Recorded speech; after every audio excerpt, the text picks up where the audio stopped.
Pozdravljeni! No, danes vam bom pa odgovorila na eno vprašanje, ki mogoče tudi vas zanima. Po mailu sem dobila vprašanje in sicer, če zajtrkujemo 80 gramov polnozrnatega kruha in 10 gramov masla ter 10 gramov medu, kako izračunamo glikemični indeks? No, prvi odgovor je, mi pri glikemičnem indeksu ne računamo v gramih, ampak računamo dejansko seštevamo živila. No in zdaj, če gledamo med.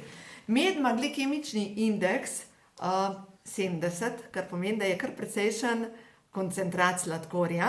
Zdaj, če pogledamo polnozrnati kruh, ima glikemični indeks 45, to je zdaj sicer že boljš, in predvsem boljš, kot če uporabljamo bel kruh, ker bel kruh ima pa glikemični indeks kar okrog 70, kar je pa absolutno preveč.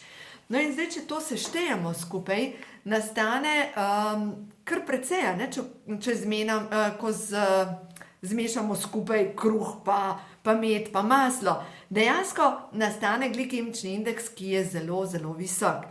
No in glejte, glikemični indeks medu 70, kruh 45, če dodamo maslo je glikemični indeks 0, ampak vse skupaj, ko seštejemo, nastane 115, deljeno s 3 živila, pomeni, da je glikemični indeks obroka 38,33. To pomeni, da je to obrok, ki je za rejenje, kjer pridobivamo težo. Druga stvar je, če dodamo ta obrok, če zraven popijemo kozarec mleka, je glikemični indeks 20. Tukaj govorimo o mleku, ki je kravje mleko, ne tisto, ki ima pol leta rok uporabe. In s tem se že zniža glikemični indeks na 33,75. Ampak, zdaj pa poglejmo drug primer obroka, ki je pa absolutno primeren za hujšanje. Ravno tako se najemo, mogoče celo bolj, seveda, če jeste vse. Tukaj imam primer, glejte, ržen kruh, rekli smo glikemični indeks 45. Torej seštejemo 45 plus pršut in ga lahko pojemo toliko, da smo siti. Pršut nima sladkorja in to je glikemični indeks 0. Mocarela je tudi čista beljakovina, glikemični indeks 0. In tukaj so kumarice imajo pa glikemični indeks 15. In zdaj, ko to seštejemo skupni glikemični indeks 45 plus 0 plus 0 plus 15, pomeni, da nastane skupni glikemični indeks obroka, pride, se pravi, to je 45. 45 deljeno 4 živila, pomeni, da je to majčkeno več kot 10, 11. Recimo, če pa dodamo še kozarec jogurta zraven, je glikemični indeks 15, v bistvu ostane še zmeraj glikemični indeks okrog 10, 15. Poglejte, jedli smo ogromno, počutimo se dobro in predvsem telo dobi informacijo, porabljajo odvečne maščobe.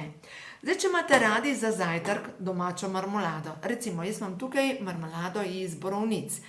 Borovnice vemo, da imajo zelo nizek glikemični indeks in zdaj, če gledamo glikemični indeks borovnic je 15.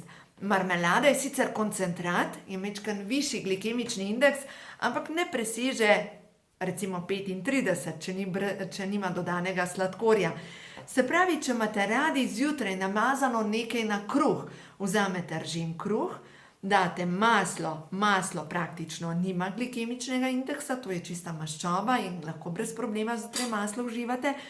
Čez date marmelado in na ta način je spet nizek glikemični indeks. Zdaj, če povzamem te nasvete, za zajtrk je v bistvu najslabše, če jeste med na belem kruhu. Če jeste na rženem kruhu med, je boljše, ampak še vedno redi. Če pa na rženem kruhu jeste marmelado ali še boljše pršut, v tem primeru imate obrok za hujšanje. Tako da, te kombinacije po glikemičnem indeksu so meni odlične, ker v bistvu lahko ješ vse in sladkor ostane v ravnovesju.